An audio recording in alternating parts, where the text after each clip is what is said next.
मैं जानना चाहती हूँ कि यहाँ नौजवान कितने हैं? हाथ उठाओ।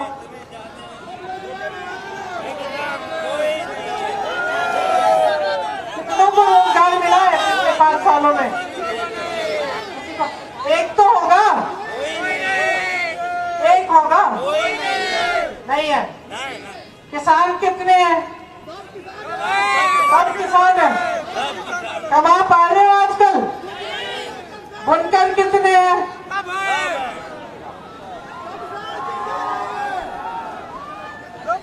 आपकी कमाई कैसी? अच्छी है? पहले से अच्छी हुई है? नहीं हुई है। बहनें कितनी है मेरी यहाँ? महंगाई का सामना कौन करता है? आप ही करते हो। आजकल सरसों का तेल कितने का मिल रहा है? दिहाड़ी कितनी है? दिहाड़ी कितनी? 250। और सरसों का तेल? और किसानों की सबसे बड़ी समस्या क्या है? छुट्टे जानवर? छुट्टे जानवर की समस्या है? गेहूं धान की कीमत मिल रही है? नहीं मिल रही है। बिजली बिल भरे जा रहे हो, बड़ी बड़ी बिल आती है, बिजली आती है। तो ये है आपकी समस्याएं, महंगाई, बेरोजगारी, बुनकरों की तमाम समस्याएं, जो बड़ी बड़ी बिजली की बिल आती है, जो उनका स्पेशल पैकेज खत्म किया गया, किसानों की समस्याएं, उपज का दाम नहीं मिलता, खाद नहीं मिलती, पेट्रोल डीजल के दाम बढ़ चुके हैं, कमाई नहीं होती, छुट्टा जानवर खेत चला जा रहा है, महिलाएं महंगाई का सामना कर रही है, इनके लिए कोई बेरोजगार की बात ही नहीं करता, इनको सशक्त करने की बात नहीं करता कोई। नौजवान बेरोजगार खड़ा हुआ है, ये है आपकी समस्याएं। अब ये समस्याएं कम से कम पिछले 5 सालों से तो है ही है कि नहीं? नेता क्या बात कर रहे हैं? जो राजनीतिक दल के नेता, चाहे वो समाजवादी पार्टी के हो, चाहे वो भाजपा के हो, वो क्या बातें करते हैं यहाँ आकर आपसे? हाँ? वो कहते हैं, बुलडोजर की बात करते हैं, आतंकवाद की बात करते हैं, पाकिस्तान की बात करते हैं, और क्या बात करते हैं? कोई कहता है कि हम सर्दी निकाल देंगे, कोई कहता है कि हम गर्मी निकाल देंगे, है ना? कोई आपकी भर्ती की बात कर रहा है, कोई आपकी खेती की बात कर रहा है, कोई आपको आगे बढ़ाने की बात कर रहा है? नहीं कर रहा ना। आदत जो आपने बिगाड़ रखी है, वो दोषी थोड़ी है, दोषी तो आप है, दोषी तो आप है। सबको मालूम पड़ गया है, चुनाव के समय आएंगे, धर्म की बातें करेंगे अच्छी अच्छी, कभी इस धर्म की, कभी उस धर्म की। समाजवादी के नेताओं को मालूम है, धर्म की बात करेंगे आप, पूछ के आप उनको वोट दे दोगे, मालूम है ना? भाजपा के नेताओं को मालूम है, धर्म की बात करेंगे, जज्बातों को उभारेंगे, उनको वोट मिलेगा, सत्ता में आ जाएंगे। तो 5 सालों में क्या करेंगे? कुछ नहीं करेंगे। समाजवादी दल के नेता तो अपने घर में दुबके रहे। आपकी समस्याएं आई, एनआरसी, सीए आया, बुनकर की बड़ी बड़ी समस्याएं आई, किसानों की समस्याएं आई, क्या हुआ? आए आपके पास? अखिलेश यादव जी पधारे अपने घर से आपके घरों में, किसानों को कुचल डाला, किसानों को लखीमपुर खीरी में कुचल डाला। क्या किया उन्होंने? घर से ट्वीट कर दिया, घर से बाहर निकले ही नहीं। इतना बड़ा आंदोलन चला आपका एनआरसी सीए का, कहाँ थे? अरे कहाँ थे? कहाँ? एक जगह गए, मेरठ गए, बिजनौर गए, कहीं गए जहाँ पे हत्याएं हुई थी पुलिस द्वारा, जहाँ पे 19-20 साल के नौजवान लड़कों को ऐसे ही मार डाला गया? पहुंचे? चलो पहुंचे नहीं, आवाज उठाई, आवाज उठाई आपकी? नहीं उठाई। और भाजपा के नेता तो भाजपा के नेता, बड़े मियाँ तो बड़े मियाँ, बड़े मियाँ ही बिसात पर खेल रहे हैं बहनों और भाइयों, सब एक ही बिसात पर खेल रहे हैं। इसको गहराई से समझो, क्योंकि जो आप तय करने जा रहे हैं उससे आपका भविष्य तय होगा। जो चुनाव है ये आपके भविष्य को तय करने का चुनाव है, और ये सब एक बिसात पर खेल रहे हैं। 5 सालों में समाजवादी दल के नेता, बहुजन समाज के नेता लड़े नहीं इनके खिलाफ, चुपचाप से बैठे रहे। और आपने इतिहास में एक ऐसा जंग बता दो मुझे, एक ऐसा जंग बता दो जो बगैर लड़े कोई जीत जाए, एक बता दो। कोई नहीं है, कोई ऐसा जंग ही नहीं है। जो लड़ा नहीं वो फिर से समझौता करेगा। मेरी शब्दों को ध्यान से सुनो, लड़ेगा नहीं। सरकार बन भी जाए तो सरकार झुकेगी इनके सामने, क्योंकि झुकते चले आ रहे हैं 5 सालों से। बहुजन समाज पार्टी की नेता तो निकल के अभी भी चुनाव में भी नहीं निकल रही है। किससे डर रही है? सीबीआई से डर रही है, चीन से डर रही है।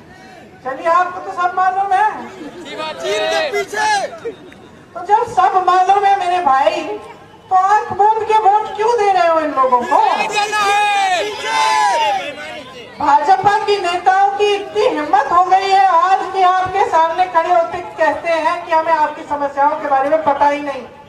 प्रधानमंत्री जी कह रहे हैं हमें तो पता ही नहीं था कि छुट्टे जानवर की देश में प्रदेश में समस्या है। अब बताइए, सर्वज्ञानी, अंतर्यामी, विश्व गुरु, और उनको यही नहीं पता कि देश के सबसे बड़े प्रदेश में सबसे बड़ी समस्या क्या है 5 सालों से? चुनाव आया, अचानक पता चल गया।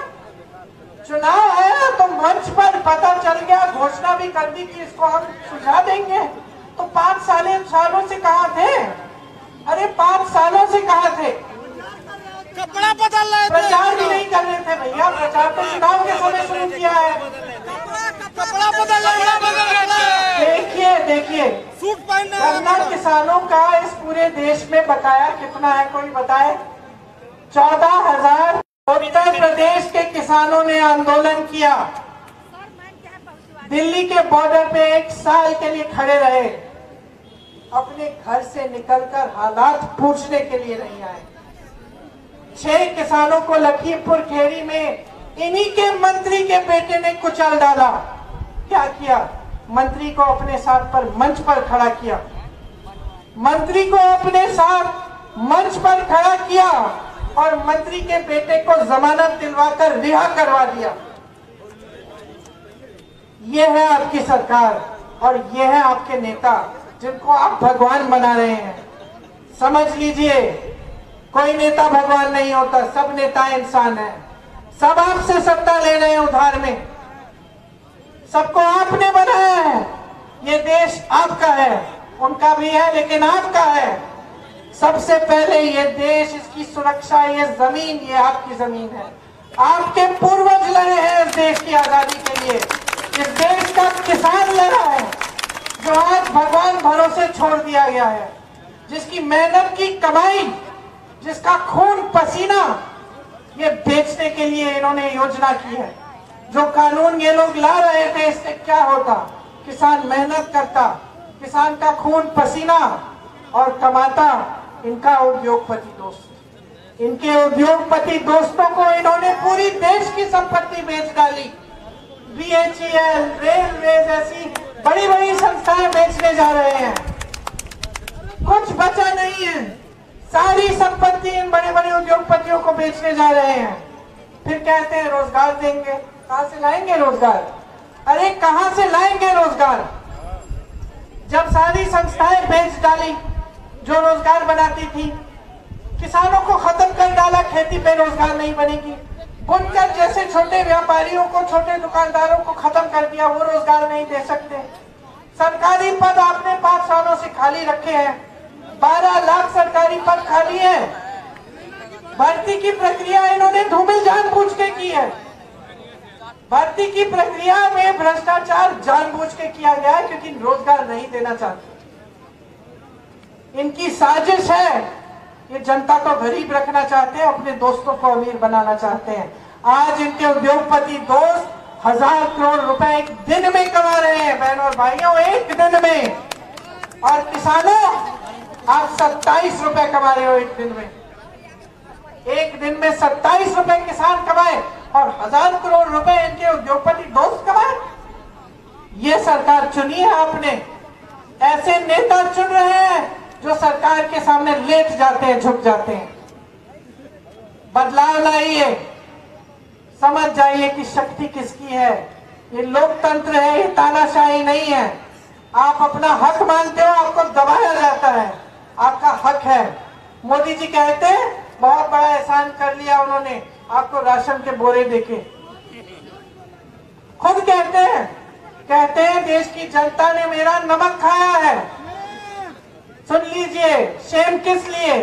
क्योंकि नमक खाते हैं नेता आपकी, वो भी नमक में आपका नमक खाते हैं नेता। और एक एक नेता को इस बात का एहसास होना चाहिए। ये एक नई परंपरा शुरू कर लिया अपने प्रदेश में, दशकों से चल रही है। सारे नेता जानते हैं 5 साल बाद आके आपके जज्बातों को उठाएंगे, गुमराह कर देंगे। जनता तो भोली भाली है, वोट मिल जाएगा, नहीं आ पार तो फिर काम ही नहीं कर रहे हैं ना। अब आप देख रहे हो कि काम हो नहीं रहा है, आप देख रहे हो रोजगार मिल नहीं रहे हैं, आप कमा नहीं पा रहे हो, आपकी दुकानदारी खत्म हो रही है, यहाँ की महिलाएं सशक्त नहीं, असुरक्षित हैं। सब कुछ देख रहे हो। चुनाव आता है, इनकी बातों में फिर से गुमराह हो जाते हो, इनके जाल में फंस जाते हो और कोई समाजवादी को, कोई भाजपा को, कोई बसपा को अपना वोट देके फिर से अपने प्रदेश को खाई में डाल देते हो। शाबाश, बिल्कुल मत दो, देना नहीं है, बिल्कुल मत दो, अपना हक मांगो। ये रोजगार, ये तुम्हारा हक है, महिलाओं का हक है, नौजवानों का हक है। आपको उपज का दाम मिलना चाहिए, ये आपका हक है। बुनकरों को स्पेशल पैकेज और रेट मिलनी चाहिए बिजली की, आपका हक है। सरकार का कर्तव्य है कि आपको सशक्त बनाए। सरकार आपको निर्भर बना रही है, जानबूझकर आपको निर्भर बना रही है। वो चाहते हैं कि उस राशन के बोरे के लिए आप धन्यवाद दें उन्हें। आप कहें कि मोदी जी ने हमें राशन का बोरा दे दिया, बहुत एहसान कर दिया। चाहते हैं क्योंकि जब तक आप निर्भर रहोगे उनके राशन के बोरों पर और उनके चंद रुपयों पर, जो वो हर महीने चुनाव के पहले तो थोड़ा तेजी से देते हैं और चुनाव के बाद देते भी नहीं, जब तक आप निर्भर रहोगे तब तक आपका इस्तेमाल करना आसान होगा। प्रियंका गांधी जिंदाबाद। तब तक नौजवानों में जो यहाँ पे सब खड़े हैं, इनमें गुस्सा होगा, इनमें रंज होगा, इनके अंदर दुख होगा, निराशा होगी। तब तक इनका इस्तेमाल करना बहुत आसान होगा। बहनों और भाइयों, जितने भी माँ बाप है नौजवानों को जानते हैं, मेरे भी बच्चे हैं 20-25 साल के, मैं भी जानती हूँ। बच्चा अगर काम नहीं कर रहा है, अगर व्यस्त नहीं है, अगर पढ़ाई नहीं कर रहा है, आलसी है, काम घर पे बैठा हुआ है, तो उसको फुसलाना, उसको गुमराह करना, उसका गलत काम करना बहुत आसान हो जाता है। जब व्यस्त रहता है, कमाता है, पढ़ाई करता है, तो बहुत मुश्किल होता है उसको गुमराह करना। तब तो अपने माँ बाप से सवाल उठाता है। सरकार कहाँ, नेता कहाँ? सब नेता जान गए हैं कि इन लोगों को शिक्षित कर दो, इनको अपने पैरों पे खड़ा कर दो, इनको सशक्त कर दो, सक्षम बना दो, तो सवाल उठेंगे कि हम विकास क्यों नहीं कर रहे हैं। समझ गए आप? देखिए, जब समस्याएं आपकी घर आती हैं, जब आपके घर में महंगाई आती है, तो क्या दरवाजे खटखटा के पूछती है कि भाई तुम किस धर्म के हो, आऊं कि ना आऊं? जब बेरोजगारी आती है तो क्या पूछती है कि भाई तुम हिंदू हो या मुसलमान हो? अच्छा चलो मैं दूसरे घर में चले जाता हूँ। बेरोजगारी पूछती है? ये छुट्टा जानवर तो खेत चले जा रहा है, ये क्या पूछता है ये किसका खेत है? ओहो, इस जाति का खेत है, चलो मैं दूसरे खेत में चले जाऊं। पूछता है? पूछता है कि भाई किस धर्म ये खेत किस धर्म का है भाई, किसका है ये खेत? अच्छा चलिए ये खेत छोड़े देते हैं, उस खेत में चलते हैं। चल लेता है ना तुम्हारे खेत, बेरोजगारी आ जाती है ना सबके घर, महंगाई आ जाती है ना सबके घर। ये तो नहीं है कि कोई कह रहा है कि एक घर में कम का आ रहा है गैस सिलेंडर, दूसरे में ज्यादा का आ रहा है। और विकास, जब सड़क बनती है तो उस पर लिखा होता है कि सिर्फ इस धर्म के लोग इस सड़क पे चलेंगे, नहीं लिखा ना। ये जो बिजली की तार है सब घरों में जा रही है, क्या ये रुक जाती है किसी धर्म के घर में, किसी के एक जाति के घर में रुक जाती कि भैया यहाँ तो बिजली नहीं दूंगी मैं? नहीं ना, सब जगह जाती है। तो समस्या है सारे धर्मों की, सारी जातियों की, उनका समाधान सारे जातियों के लिए, सारी धर्मों के लिए। तो भैया ये नेता बार बार धर्म की बात क्यों कर रहा है? ये नेता बार बार जाति की बात क्यों कर रहा है? ये विकास लाएगा तो सबके लिए लाना पड़ेगा, समस्याएं तो सबको हो रही है। ये तो अपने लिए कर रहा है ना, ये आपके लिए थोड़ी कर रहा है। ये तो अपने विकास की बात कर रहा है, ये तो अपनी सत्ता छीनने के लिए कर रहा है। इसको मालूम है आपने इसकी बुरी आदत डाल दी। अब मैं यहाँ किस लिए आई हूँ? मैं आपसे कहने आई हूँ ये आदत तोड़ दो, खत्म कर दो इस परंपरा को। कह दो इन सबको, कह दो इन सबको। नौजवानों, मैंने एक वीडियो देखा, जो बच्चे भर्ती की परीक्षा देते हैं उनका वीडियो देखा। उसमें एक बच्चा कह रहा था, एक बच्चे ने कहा ये धर्म की बात क्यों करते हैं, इससे तो मेरा पेट नहीं भरेगा। अरे मुझे सक्षम बनाओ, मुझे रोजगार दिलवाओ, मैं कमाकर मंदिर में चंदा दूंगा, मैं खुद दूंगा चंदा मंदिर में, लेकिन मुझे कमाने तो दो। इन बातों से मेरा पेट नहीं भर रहा है, खुद बोला उस नौजवान ने। तो समझ लीजिए आपके साथ क्या हो रहा है, बहुत बड़ा विश्वासघात हो रहा है। और ये मत सोचिए कि एक ही पार्टी कर रही है, तीनों की तीनों कर रही है, तीनों की तीनों कर रही है। कोई आपकी समस्याओं को हल करने की बात ही नहीं कर रहा। उन्होंने राजनीति किसी और चीज के बारे में बना दी है, जबकि राजनीति का मकसद है सेवा। नेता का धर्म यही होता है और कोई इससे बड़ा धर्म नहीं है। आप किसी भी किताब को पढ़ लो, आप हिंदुओं से पूछो, मुसलमानों से पूछो, ईसाइयों से पूछो, बौद्ध से पूछो, किसी भी पंडित से पूछो, किसी भी धर्म के धर्मात्मा से पूछो, किसी भी किताब को पढ़ लो, कुरान शरीफ को खोलिए, भगवत गीता को खोलिए, सब यही कहते हैं कि नेता का सबसे बड़ा धर्म सेवा है, यही है धर्म।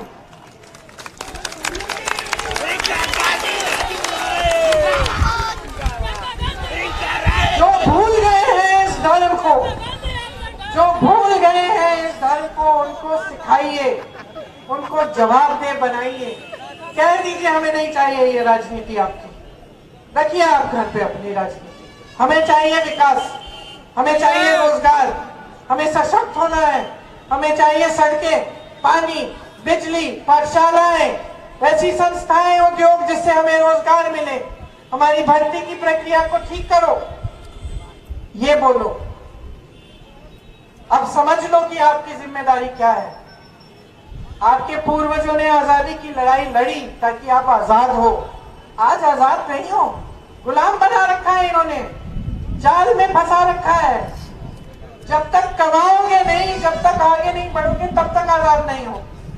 और ये जानबूझ के आपको गुलाम रखेंगे, समझ लो। अब कांग्रेस पार्टी क्या कह रही है वो भी सुन लो। इसी का इंतजार। सबसे पहले हम कह रहे हैं कि जो भर्ती की प्रक्रिया धूमिल हो गई है, इसमें भ्रष्टाचार बहुत हो गया है, इसको हम ठीक करेंगे, बनाएंगे। उम्र खत्म हो गई, हाँ बहुत लोगों की हो गई, इसके लिए भी समाधान है। हम एक स्पेशल कमीशन रखेंगे। ये जो 69,000 की भर्ती, 22,000 की भर्ती, जो जिनकी उम्र खराब हो गई है, उम्र चली गई है और इंतजार कर रहे हैं, जिनके करियर बर्बाद हो गए हैं, जिन पर सरकार ने केस थोप दिए क्योंकि उन्होंने अपना हक मांगा। तो इस सब की सुनवाई करेंगे इस कमीशन में। सुनवाई करके जो जो ठीक कर सकते करेंगे। जॉब कैलेंडर बनाएंगे जिसमें परीक्षा का दिन, नियुक्ति का दिन, रिजल्ट का दिन पहले से तय होगा। किसी ने इधर उधर फेरबदल करने की कोशिश की, किसी ने भ्रष्टाचार किया तो कानून लाएंगे कि हम उन पे कार्रवाई करेंगे। जो 12 लाख सरकारी पद, 12 लाख सरकारी पद खाली रखने को इस सरकार ने आपको बोला 70 लाख नौकरी देंगे। 12 लाख तो पद खाली हैं, 4 लाख के एप्लीकेशन खोले हैं, 70 लाख नौकरी तो कहीं नहीं मिली किसी को भी। तो सबसे पहले कांग्रेस कह रही है कि वो 12 लाख पद भरे जाएंगे। फिर हम कह रहे हैं कि 8 लाख नए रोजगार पैदा करेंगे। कैसे? जो छोटे दुकानदार हैं, बुनकर हैं, छोटे व्यापारी हैं, इनको मजबूत बनाएंगे फिर से, ताकि यहाँ से रोजगार बने। जहां जहां हुनर है, जैसे अगर यहाँ पे बुनकर है, यहाँ हुनर है, पूरी सुविधा दी जाएगी। स्पेशल पैकेज आएगा बुनकरों के लिए जैसे पहले था, और फ्लैट रेट पे बिजली दी जाएगी। सारी सुविधाएं मिलेंगी। अगर एक नौजवान अपना छोटा बिजनेस शुरू करना चाहे, अपना व्यापार शुरू करना चाहे, उसे 5 लाख रुपए सरकार 1% ब्याज पे देगी, ताकि उस हुनर का इस्तेमाल हो और वो सशक्त बने। बहनों, आंगनबाड़ी आशा बहुओं के लिए 10,000 रुपए का मानदेय मिलेगा। उसके साथ साथ आपको सशक्त करने का काम हम करेंगे, हमारी जिम्मेदारी है। नारा सुना है हमारा, लड़की हूँ लड़ सकती हूँ। ये क्या है? ये वो नारा है जिसके आधार पर आपको सशक्त करेंगे। 40% मतलब 8 लाख जो सरकारी रोजगार है वो महिलाओं को मिलेंगे। महिलाओं के लिए हर अस्पताल में, छोटे से छोटे अस्पताल में महिला डॉक्टर, महिला नर्स मौजूद मिलेगी। वहां भी रोजगार हम दिलवाएंगे महिलाओं को। पुलिस में 25% महिलाओं की भर्ती कराएंगे, ताकि आप पर अत्याचार हो तो आपको महिला पुलिस कर्मी मिले। और अगर आप पर अत्याचार हुआ और 10 दिन के अंदर अंदर FIR दर्ज नहीं हुआ तो एक कानून लाएंगे कि जिस अधिकारी ने उसको रोका है उसका सस्पेंशन होगा। आपके लिए केंद्रीय विद्यालय जैसे विद्यालय हर जिले में बनाए जाएंगे। छात्राओं को मोबाइल फोन और स्कूटी मुफ्त में मिलेगा, ताकि ऑनलाइन पढ़ाई कर पाए और उनको स्कूल और कॉलेज जाने की सुविधा हो। बहनों, आपके लिए, आपकी सुरक्षा, आपकी सेहत, सब के लिए एक पूरी योजना बनाई है। हमने एक विधान बनाया है, शक्ति विधान, आपको मजबूत बनाने के लिए।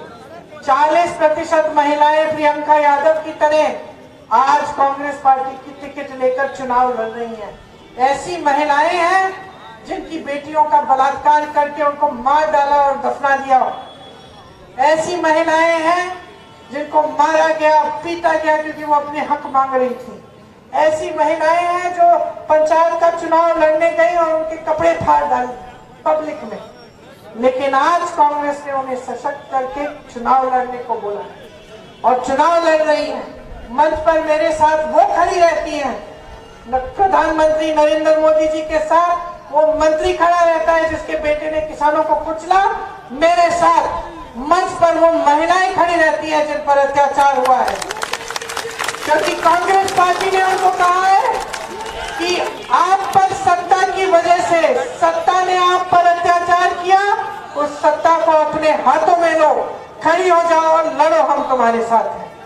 महिलाओं, बहनों, आप एकजुट होकर एक बहुत बड़ी राजनीतिक शक्ति बन सकती हैं, इस देश की दिशा बदल सकती है। समझ लीजिए इस शक्ति को। किसानों के लिए पूरे कर्ज माफ होंगे। छत्तीसगढ़ में कांग्रेस की सरकार ने छुट्टे जानवर की समस्या का समाधान ढूंढा। छुट्टे जानवर को घर पे रखने से सरकार 2 रुपए किलो में गोबर खरीद रही है आपसे। उससे लोग छुट्टे जानवर को घर में रख रहे हैं क्योंकि कमा रहे हैं।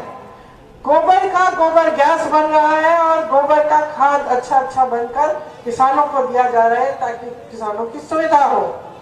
इससे छुट्टे जानवर की समस्या ही खत्म हो गई है छत्तीसगढ़ में। और यहाँ आपकी सरकार जो कह रही है कि हमें तो मालूम ही नहीं था कि समस्या है, हम चीख रहे हैं, चिल्ला रहे हैं हर मंच से 3 सालों के लिए कि यहाँ पे ये बहुत बड़ी समस्या है।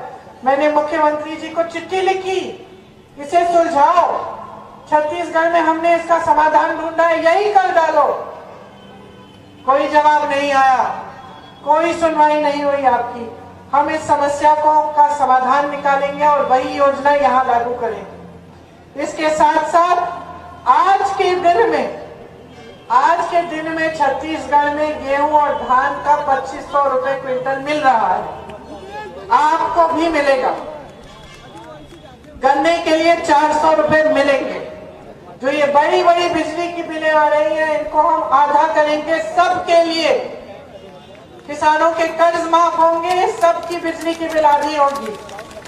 और कोरोना के समय जो छोटे व्यापारी, जो लोग सबसे ज्यादा परेशानियों से का सामना जिन्होंने किया, उनके लिए हम जो कोरोना का बिजली का बकाया है वो साफ करेंगे। छुट्टे जानवर से जिसको नुकसान हुआ 3000 रुपए प्रति एकड़ का मुआवजा मिलेगा।